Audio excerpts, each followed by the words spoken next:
I started playing music when I was about like 4 years old or something. My mother had, there was a piano in the house, so when I was young they used to stand me at the piano. I would stand on the bench. And then when I was about 6 I started taking lessons. And then when I was about 11 I found my father's drum set in the basement. I was a drummer for a while. And then when I was about 14 I found the guitar. But I always played piano, and that ended up being what I came back to and spent most of my time on. And then when I was about 16, I met this guy.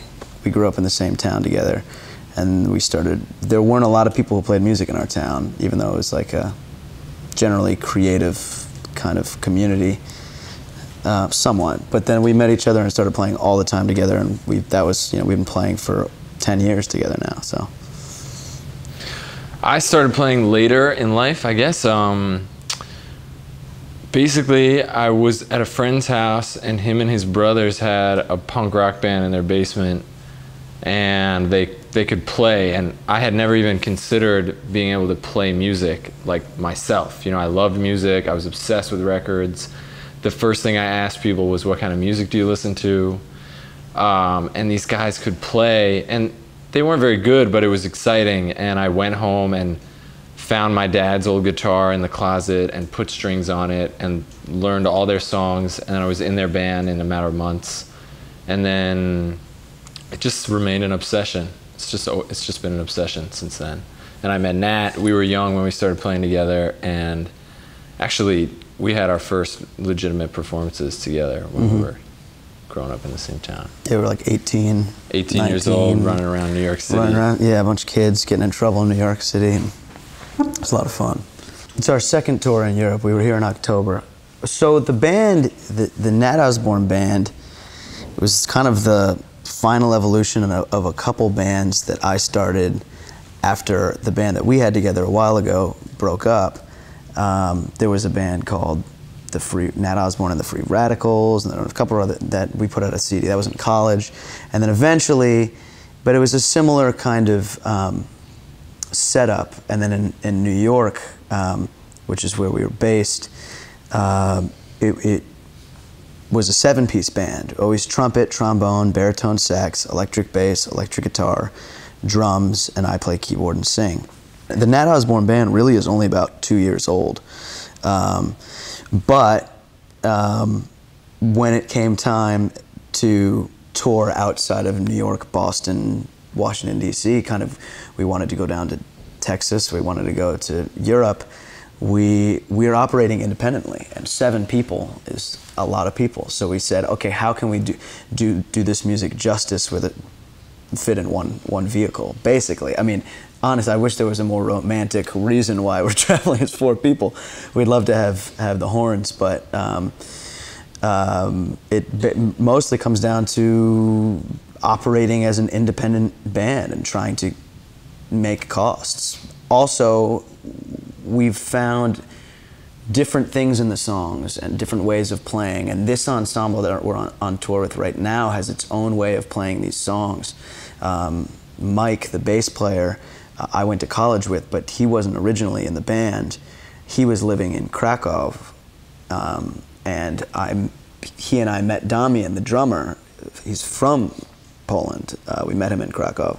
We started playing together, found that we had this really, really good connection, and so it just made sense for Dustin and I to come over here, and we did the tour in October, and really kind of created our own unique kind of loud, raucous way of approaching these songs and this music. I think that most of the impetus for the music comes from Nat's influences, which I'm sure he's going to answer this question in a second, so I won't answer it for him.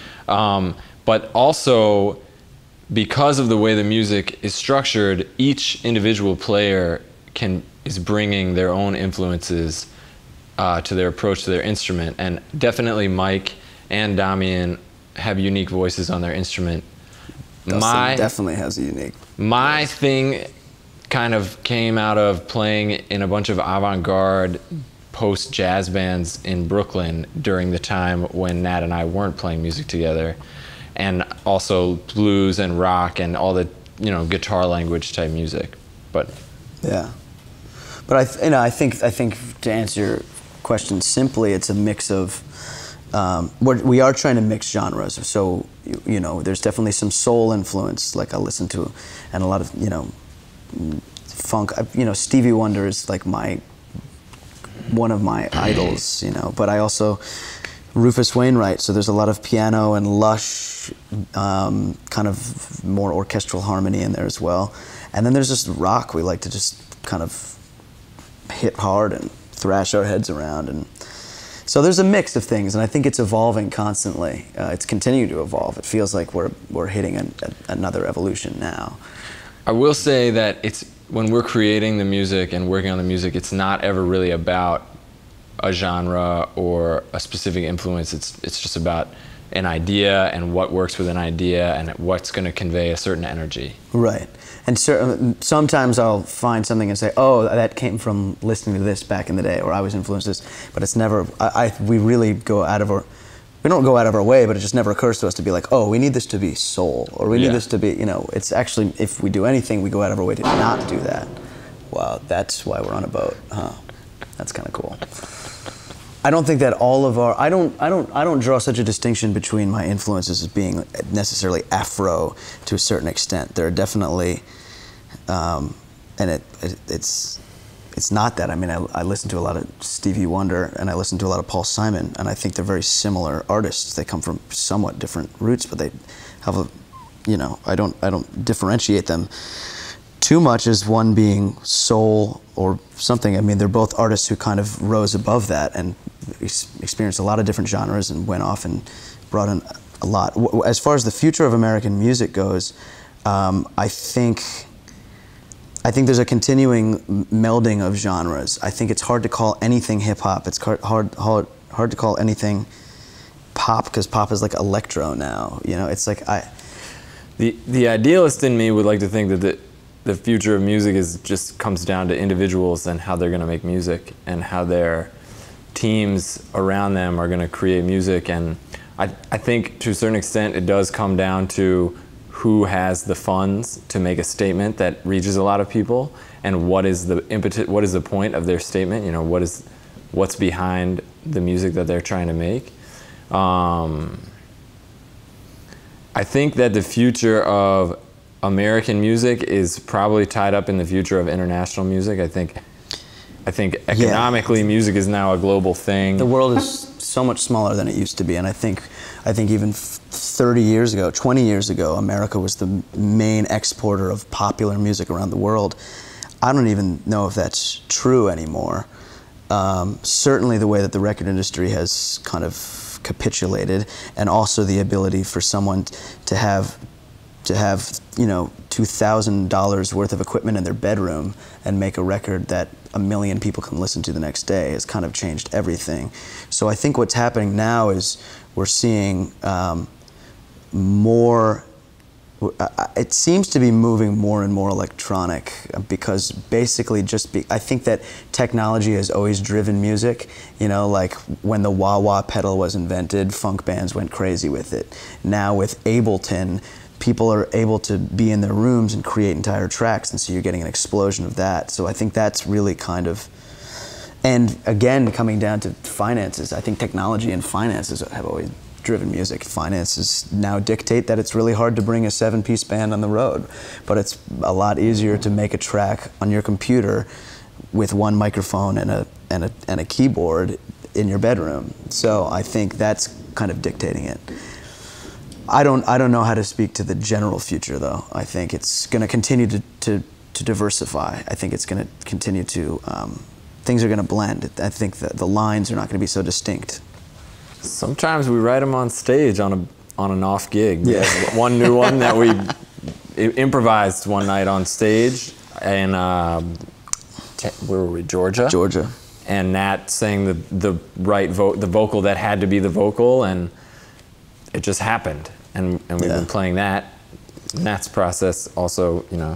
Yeah, usually the songs that we end up keeping, I very rarely write, if I write lyrics separately, they almost never make it into a song, because I'm not that good at taking lyrics and making them melody.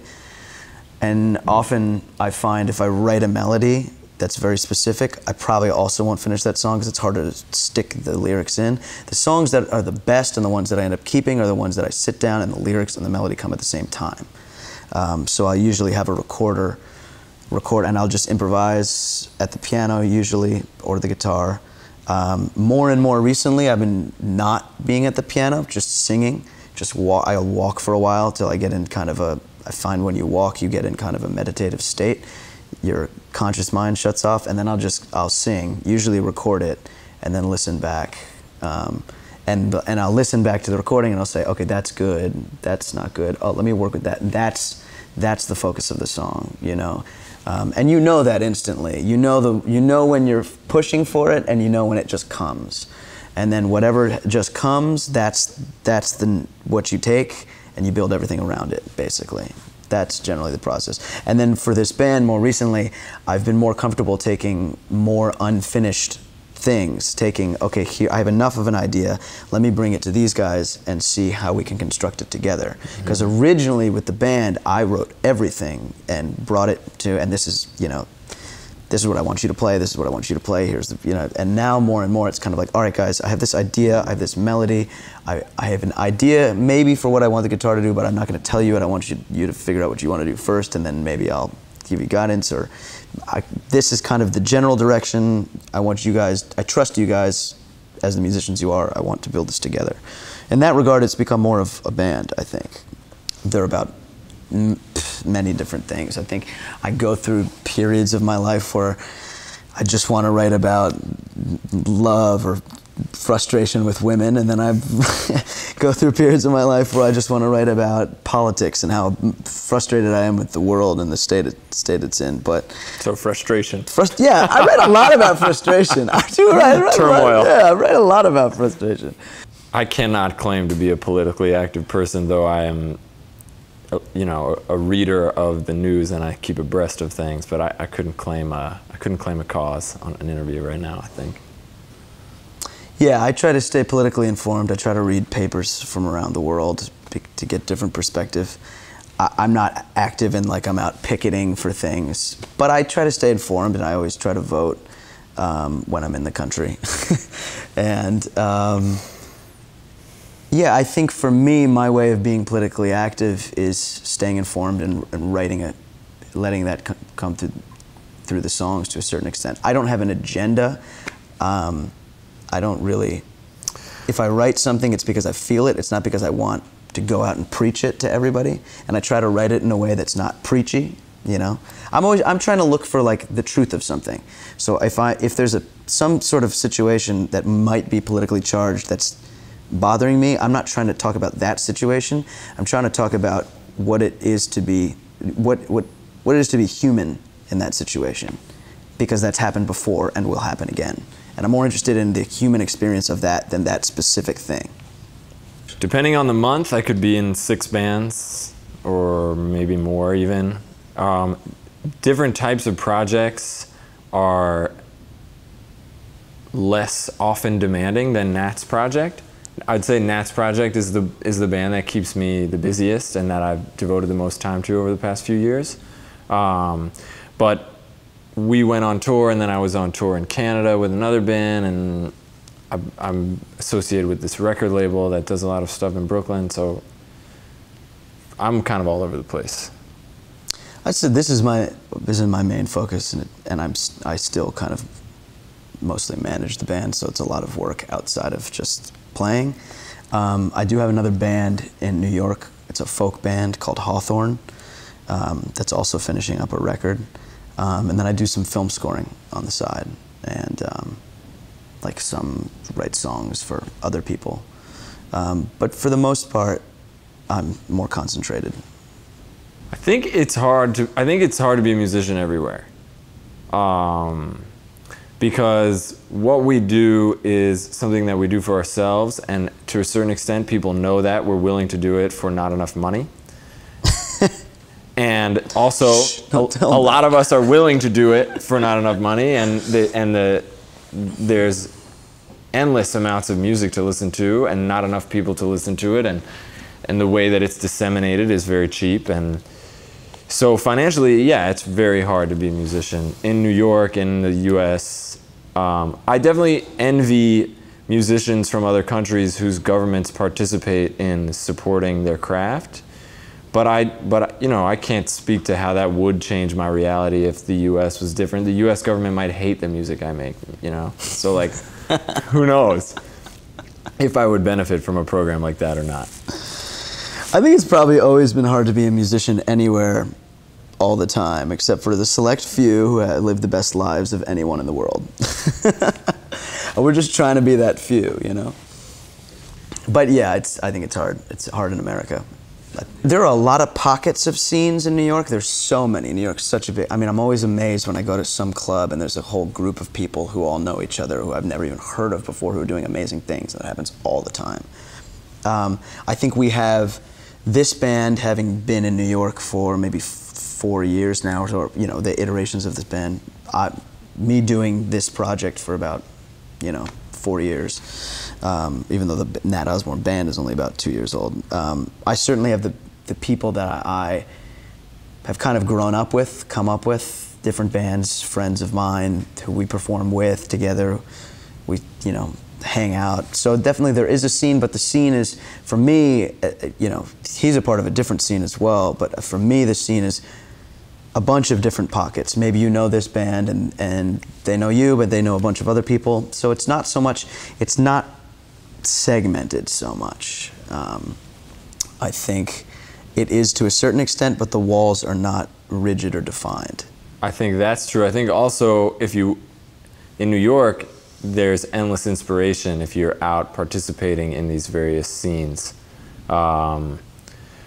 There's a bunch of bands that we're associated with sort of loosely that we'll share bills with, and you're right, organizing with them is beneficial to us because it gets people out, but also their music pushes us and our music hopefully pushes them, and yeah. For me that's really the point, you know, of participating in groups of artists. And New York... And that's why you're in New York, too. Yeah, New York has a lot of them, and you can be on the bluegrass scene or the funk scene or the avant-garde jazz scene or the straight-ahead jazz scene or the performance art scene, and you can go and the shows are free or cheap and make friends and get informed about what people are doing, and that is profound. And even within those categories there are smaller scenes, but they also cross over. You're not segmented in one, and that's the kind of... That's another thing that I think is interesting, and maybe that's more modern. I think people, artists in general, have to be more versatile. There's more collaboration, more, okay, you know, maybe you could have gotten away with just being just a straight-ahead jazz guitarist. Not you, obviously. Nope. But you, someone could have back in the day, but now you probably, I mean, the best can just do straight-ahead, but and make a living, but you could probably have to do a bunch of different style things, both to make rent and also to keep yourself sane, I think. Yeah, to be inspired. There's so much music to make, there's so many sounds to make, and I think hearing them just makes me want, it makes me voracious for all of them. I want to be able to do it all.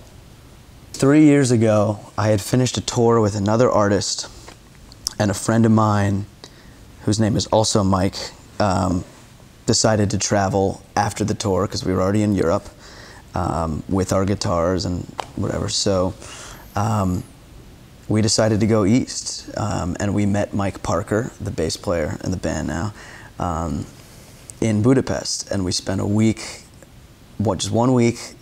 We had a hotel room here. We'd go out on the streets, we'd play. Mike had an upright bass, Mike Parker had an upright bass, Mike Aziza had a guitar, I had a guitar.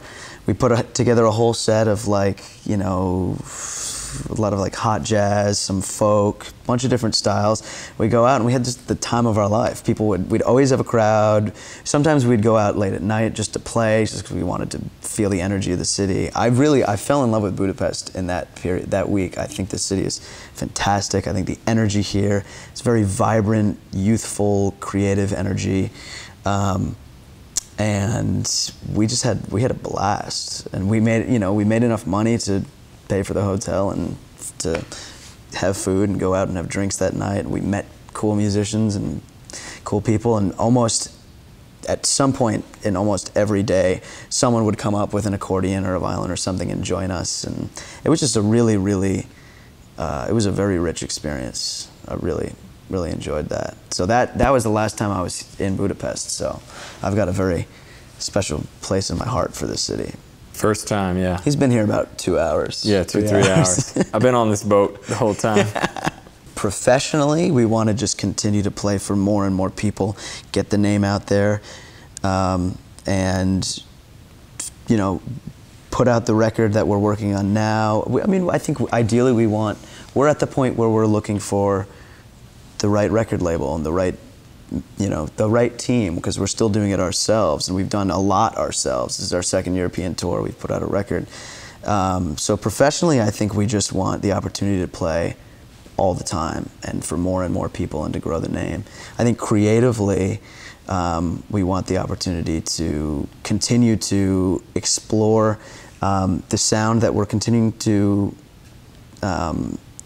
grow and evolve. And I think that comes through playing. And I think as far as dreams, I think we just all want to make this our job for a long time, you know, and then get to the point where we can put it down, work on something else, and come back and go back on tour, and it's the same energy and it's big. And I just want to write more songs and play for more people and go to more cities for the first time with these guys. Yeah, adventures and records and as many gigs as possible for as many people as possible, and hopefully lots of good energy. Mm-hmm. Well, hopefully this is just the first of many, many times coming back to Budapest. Oh, I almost forgot. One of the coolest things that I did when I was in Budapest is we had to take a 7 o'clock train to Krakow, and we were like, 7 o'clock, we're not going to pay for a hotel and get up at 6:30 and go, what can we do all night? And it was the Sziget festival. So we got 1 day pass to Sziget, and we went, Mike and I, and we went and like drank a bunch of beers, and we went and saw Prince play at Sziget, and then danced until 5 o'clock in the morning, and then took our bags from the festival, went right to Krakow, slept on the bus, and then went there. And then the next day was the day we met Damian. So that was a pretty good 24 hours. It was a very magical moment. There were a lot of people there, though. Yeah, and they were all Dutch. It was all Dutch people. Word? Yeah, all the Dutch people were like, man, I came to Hungary to get away from Dutch people, and it's all Dutch people here. I heard like 20 Dutch people say that.